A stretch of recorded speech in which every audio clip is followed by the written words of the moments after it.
لبيك اللهم لبيك لبيك لا شريك لك لبيك إن الحمد والنعمة لك الملك لا شريك لك لبيك اللهم لبيك لبيك لا شريك لك لبيك إن الحمد والنعمة لك الملك لا شريك لك لبيك اللهم لبيك لبيك لا شريك لك لبيك إن الحمد والنعمة لك الملك لا شريك لك لبيك اللهم لبيك. محمد نبينا بنور هدينا محمد نبينا بنور هدينا. The National Hajj Commission of Nigeria, NAHCON, has ended its first round of pre-Hajj visits to Saudi Arabia with the signing of MOUs on services to be rendered to Nigerian pilgrims in the course of the 2019 Hajj. Nigeria's Minister of State for Foreign Affairs, Honorable Khadija Bukar Abba Ibrahim, signed the 2019 Hajj MOU on behalf of the country, while the Saudi Arabian Minister for Hajj and Umrah, Dr. Mohammed Saleh bin Tahir Bantem, signed for the kingdom. The MOU documents were endorsed at the Ministry of Hajj and Umrah office in Mecca. On the Nigerian delegation were NAHCON Chairman Barrister Abdullahi Mukhtar Mohammed, Nigerian Ambassador to Saudi Arabia, Ambassador Isa Dudu, and Consul General Ambassador Yunusa Mohammed. Other officials include representatives of state pilgrims' welfare boards and tour operators. The Nigerian delegation held meetings with Hajj officials and different service providers. Among them were Adila United Agents, Muassasa, and General Car Syndicate. The MOUs cover services such as accommodation, transportation, feeding, and the stay at Mashair, amongst other things. The two signatories reiterated commitment in ensuring that pilgrims are well served and have the value for their money during the 2019 Hajj. They also promised to consolidate Nigeria-Saudi Arabia relationship. Meanwhile, at the meeting for the signing of an MOU with the General Car Syndicate, NAHCON chairman led the delegation, where a range of issues including the new policy of Saudi government to increase the intra-city transport fare by 100% were discussed. We will go back to the Ministry of Hajj. Certainly, it will be difficult for us to accept any increase on the cost of transportation. So, of course, we did not discuss it because the matter was not raised by the ministry. 2 years ago, when the ministry raised the matter, we discussed it with them. But we are under the impression, based on our discussion with the ministry, that almost everything status quo remains. Similarly, the Nigerian delegation also held a technical meeting with their Saudi counterparts. The meeting, chaired by the Saudi Deputy Minister of Hajj, Dr. Hussein ibn Nasser al-Sharif, discussed bilateral issues on Hajj and Umrah with a view to forging greater understanding and charting better ways forward. Another meeting was held with Adila in Medina, where NAHCON perfected plans to accommodate Nigerian pilgrims in Markaziyah. Nigeria is expected to go for the second round of the visit to finalize the MOUs early in 2019.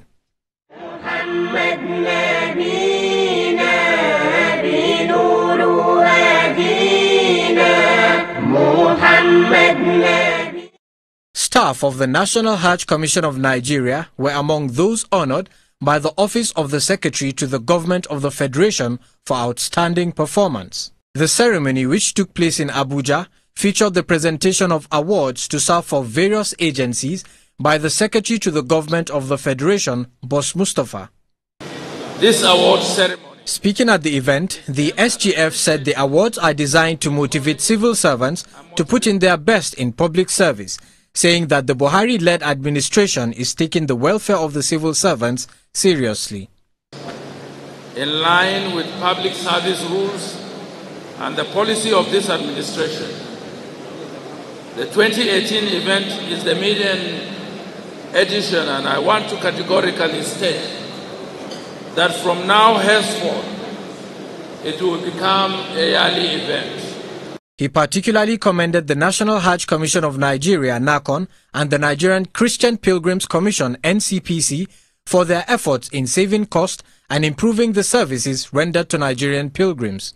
The National Hajj Commission and the Nigerian Christian Pilgrims Commission have continued to save costs and improving services rendered during the annual pilgrimage of Christian and Muslim brothers and sisters. In his remarks, NAHCON Chairman Barrister Abdullahi Mukhtar Mohammed, represented by Deputy Director, Administration and Human Resources Department, Dr. Usman Mohammed Sudengi, appreciated the Office of the Government of the Federation for celebrating hard work, saying that awards will boost morale of civil servants to work harder. The commissions honored along with NAHCON are National Lottery Commission, NLC, National Commission for Refugees, Migrants and Internally Displaced Persons, NCR-MIDP, National Pensions Commission, NPC, Nigerian Christian Pilgrims Commission, NCPC, Economic and Financial Crimes Commission, EFCC. Others are National Agency for the Control of AIDS, NAHCA, and Federal Road Safety Commission, FRSC.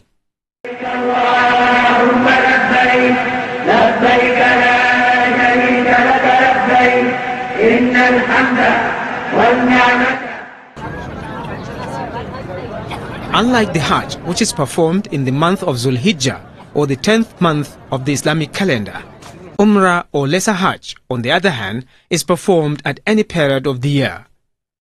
Nigerians wishing to undertake this journey register with licensed tour operators who offer pilgrims different packages from which they make their choice. NAHCON and the licensed tour operators have measures in place to ensure that pilgrims are not shortchanged, oftentimes by authorized and unauthorized companies. The Commission regulates, and so once the Commission's license a company, so it put eyes on those companies to ensure that they have provided good services. Pilgrims gets value for their money, and also to ensure that they have not been cheated in any way. So if a pilgrim has any issue, so is very free to come to the Commission, and the Commission will follow the matter to its logical conclusion. We had a situation whereby you could run your office in your bank, no designated address. You would collect people's money on false pretenses and disappear into the thin air. No questions asked. Now, they said you must have an office, you must have an address. They would come for inspection to make sure that what you say you are, and where you reside is actually there, and your corporate existence is there, it's not fake. There are other certifications that you have to make within the country and beyond to meet up with the conditions that the Saudi Hajj Ministry has stipulated for such services of Umrah and Hajj. While registering for Umrah, pilgrims must endeavor to get details of the type of package they are paying for, which range from 3 to 5-star packages, or sometimes simply called VIP and economy classes. It depends on the type of package put in place by the company. Some are for the VIP. They will tell you our own package is basically for the VIP. And some, they have package for the VIP, and they have the one they call economy one. But when you say VIP or the other one, it depends on the flight. Maybe it's economy class or business class. And it depends on the accommodation in both Mecca and Medina. Furthermore, the packages must be clearly defined to guide the Umrah pilgrims in deciding which one to go for. You have to insist that the type of package you are paying for should be disclosed to you. What you are entitled to in your package, the class of the flight, the class of the hotel in Mecca and Medina, including transportation. All these have to be disclosed to you, so that when you arrive the kingdom, you know what is due for you. So at the end of the day, you'll be able to measure whether what you have duly paid for while in Nigeria are provided for you in the Kingdom of Saudi Arabia. It's very, very important. In the event that services are not rendered to Umrah pilgrims as agreed upon, such pilgrims are advised to reach NAHCON with their complaints. The Commission, being a regulatory body, takes necessary actions against defaulting tour operators, particularly those found to have shortchanged pilgrims during the Umrah. You discover that what you have been given is far, far, far, far below to what you have paid for. The Commission is there. You have the authority, the mandate to communicate your observation to the Commission. And I can tell you, once you communicate this, relevant division of the Commission will attend to your observation, and it will be handled properly. Added to this, NAHCON also penalize any company that engages in human trafficking during Umrah or whose client abscond or overstay visa permit. We are drumming it to the ears of the licensed tour operators. We have been telling them, we are having series of meetings, series of lectures to educate them and to put them on notice. And alhamdulillah, so far so good. They know the implication. They know the implication. They know the implication. And I'm sure they too, they won't want to fall a victim. Abscondment or overstay of one's visa permit have serious implications for Hajj or Umrah operations in Nigeria. NAHCON is working in collaboration with all Hajj and Umrah stakeholders to address the challenges of using the Umrah to violate Saudi laws. NAHCON Chairman Barrister Abdullahi Mukhtar Muhammad reiterated this point at a meeting with tour operators recently. For people to use Umrah or to use Hajj and break Saudi immigration law and refuse to come out, certainly the Commission will not continue to look the other way around. We will not accept it, we will not allow it, we will not condone it, and we will work together with you people to make sure that we fight it. This resolve has encouraged licensed companies to insist on having Umrah pilgrims produce guarantors before they are registered. What we do now is to have guarantors. If that person overstays, we hold that guarantor responsible. And what happens, oftentimes, when the guarantor sees that this is a serious issue, they find way of speaking to that overstayer who has absconded. Nobody has seen them. But they find a way of talking to that person and they will return. Though Umrah can be performed at any period of the year, many Nigerians prefer to do it during the month of Ramadan, and that has its own challenges. Even in Ramadan, some would still not go. They are expecting it to be during the last 10 days of Ramadan only. So when you speak of services of Umrah in Saudi Arabia, they are just looking for the last 10 days to receive the Nigerians. When it comes to last 10 days of Ramadan, we form 60% of the stay in hotels around the Haram in both Mecca and Medina from all over the world. I'm talking about 5- and 4-star hotels. So if this is the most expensive period, you can stay in such hotels before Ramadan and do your devotions in both Mecca and Medina, getting your reward at a price that is 1/10 of what you pay during the last 10 days of Ramadan. As Nigerians continue to register to perform the Umrah, they must endeavor to acquaint themselves with all relevant information about the packages available, the number of days to stay in Saudi Arabia, among others. They are also advised to reach NAHCON with their complaints if they strongly feel they have been shortchanged.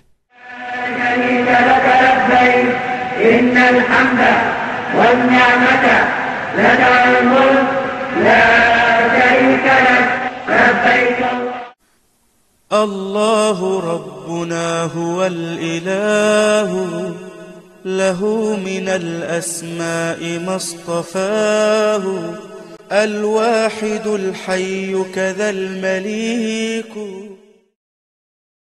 Welcome to our newly introduced quiz segment. It is essentially designed to test the knowledge of our Muslim viewers on Hajj and Umrah matters as well as Islam generally. As usual, questions will be asked and viewers in turn are expected to provide answers. This one comes with incentives to spur more people to participate. In other words, there are prizes to be won every week. The winner is that person whose answer registers first on our phone through text messaging. So, let's get started.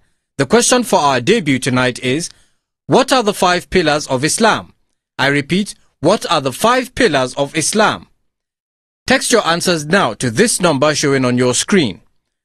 The winner of this week's quiz contest will be announced in the next edition of the program and will be told on how and where the prize will be collected.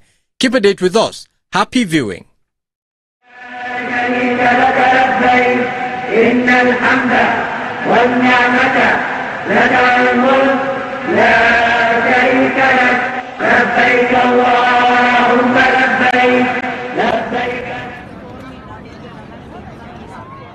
Performing the Umrah or Lesser Hajj is recommended for Muslims at least once in their lifetime. What then is the Umrah? When is it expected to be performed? Who is eligible to perform it? Umrah, as referred to as the Sheikh Muhammad Suleiman provides answers to these and other questions. Umrah, as referred to as the Lesser Hajj, because it's not obligatory. It's not one of the pillars of Islam, but it's very good that a Muslim perform Umrah in his lifetime. Because if you look at the Umrah critically, see that the pillars of Hajj are 4 and the pillars of Umrah are 3. So this shows that Umrah is also important and is of great reward for every Muslim that perform Umrah. Umrah is anytime throughout the year you can perform Umrah. But it's very rewardful and more reward in the month of Ramadan. Our Rasulullah was saying that whoever perform Umrah in Ramadan is just like he perform Hajj with me. Who among Muslims are eligible to perform Umrah? Are those who have the means of going, those who have attained the age of maturity, those who have proper signs of performing and knowledge of performing Umrah, and when the means of going, that is wealth, health, and the road are safe. What are the rites pilgrims are expected to observe during Umrah? From the Miqat, let's say you have the luck of going through Medina, when you come to Zul Elayfa, that's Abaru Ali, you take bath and you try to cut off your nails, you shave all your armpits, you make sure that you are neat. Then you put off your clothes. Then you have these 2 wrappers, the ihram. You put it down. You put it on. If it's a man, white. By woman, any clothes is okay. Once you cover all your body except the face and your hands. You try perform Sunatul Wudu. 2 rakah of the Munafila, we call it Sunatul Wudu. It's not Sunatul Ihram, it's Sunatul Wudu. Before you perform Umrah, you perform your Wudu. Then you try to go to the vehicle. When the driver starts the vehicle and move, then you say Labbaika Umratan. Labbaika Allahumma Umratan. Oh Allah, I've answered the call for Umrah. Then you start repeating the Talbiyah. Labbaik Allahumma Labbaik. Labbaik la sharika laka labbaik. Inna alhamda وَالنِّعْمَةَ لَكَ وَالْمُلْكَ لَا شَرِيكَ لَهُ. You are proclaiming the oneness, unity of Allah subhanahu wa ta'ala, Islamic monotheism. You are proclaiming that till from Medina till you arrive there at your destiny in Mecca. The first thing you start with in Kaaba is tawaf. You get, unless you met them at time of prayers, they are praying, then you join them. But if you don't have time of prayers, or you prayed already, you just go straight to the Kaaba. You start from Hajar al-Aswad. Say, Bismillah, Allahu Akbar. Then you start your talbiyah, your dua, zikr. The most preferable dhikr is La ilaha illallah wahdahu la sharika lah lahul mulk wa lahul hamd wa huwa ala kulli shay'in qadir. That's the first corner. Then the second corner, the third corner, the fourth corner is called Rukun Yamani. If you have the means of touching it, just rubbing it with your hand. Then you change your dhikr to dua, invocations. ربنا آتنا في الدنيا حسنة وفي الآخرة حسنة وقنا عذاب النار. Till you reach the Hajar al-Aswad. That's one tawaf. And you do that 7 times. 3 tawaf of the male should be with jogging. You jog. The first 3 tawaf. Then you do 7 times. The next, the following 4, you just walk, normal walking. For women, they don't have to stress themselves. They just walk the normal walking, performing their tawaf, the 7 tawaf. They don't have to expose any part of their body except their face and their hands. After doing it, you try to go to Maqama Ibrahim, perform 2 rakah. We call it Sunnatul Tawaf. Then from there, you go straight and drink the Zamzam. After drinking the Zamzam, you go straight to the Safa. You start with Safa, you face the Kaaba, you invoke Allah subhanahu wa ta'ala. Always remember yourself, your parents, your offsprings, and the country. The leaders of the country, pray for them, pray for peaceful atmosphere, especially now that we are facing the election.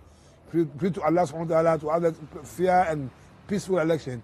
Then from Safa, you move down to Marwa.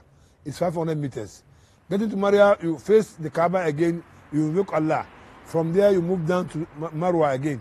You do that 7 times, which will give you 3.5 kilos. Then that's all. You go and shave your hairs or cut it down. You finish your Umrah. In what ways is the Umrah different from Hajj? You see, we have many things. We have many rights. Apart from the pillar that in Hajj you have to be in Arafah. It's one of the pillars of Hajj. And one of the compulsory or work of Hajj is that you have to sleep in Mina before going to Arafah. And you have to come back to Muzdalifah and sleep also in Muzdalifah. All these are not there in the Umrah. From Muzdalifah, you have to come down to Jamara to throw the pebbles here, there. All these are not in the Umrah. So that's the difference between Umrah and Hajj. So, and as we said earlier, Hajj, you have to be in Mina for another 3 days, on the 11th of Zulhijjah, 12th and 13th of Zulhijjah. But in Umrah, no. Within 2 hours, 3 hours, you perform your Umrah and you finish it. In addition to this, performing the Umrah or Lesser Hajj comes with its own spiritual benefits. The time of dua, which Allah subhanahu wa ta'ala accepts our supplications, our invocations. When you perform your Umrah very well and you invoke Allah subhanahu wa ta'ala, there's no doubt Allah will respond to your prayers. Allah has promised that especially when you perform Umrah, when you are very close to Almighty Allah subhanahu wa ta'ala. Sheikh Muhammad Suleiman urges Muslims who have observed the Umrah to always reflect on the lessons of this religious exercise. الله ربنا هو الإله له من الأسماء ما اصطفاه الواحد الحي كذا المليك.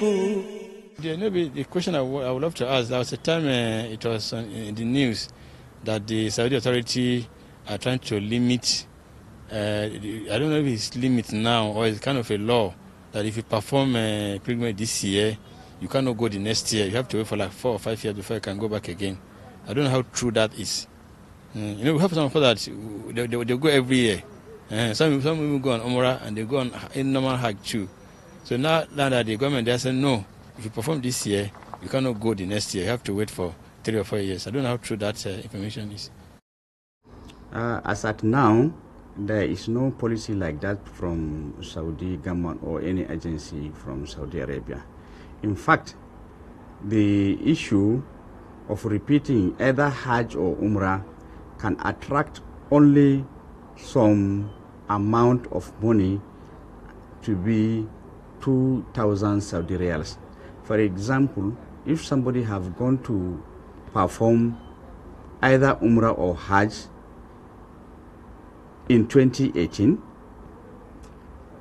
and he wants to go to perform either Umrah or Hajj in 2019, the pilgrim is liable to pay 2,000 Saudi riyals as a repeat goer to Saudi Arabia. So therefore, the issue of not performing Hajj until after 2, 3 or 4 years, I think that is not true.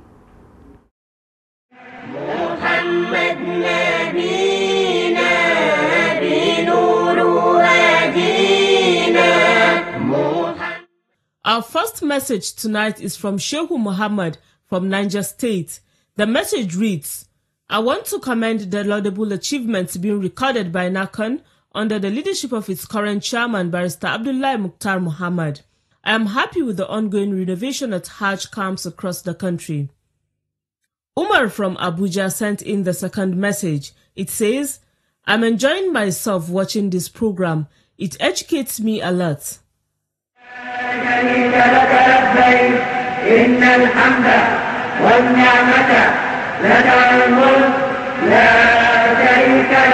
لبيك اللهم لبيك لبيك لا شريك لك لبيك إن الحمد والنعمة لك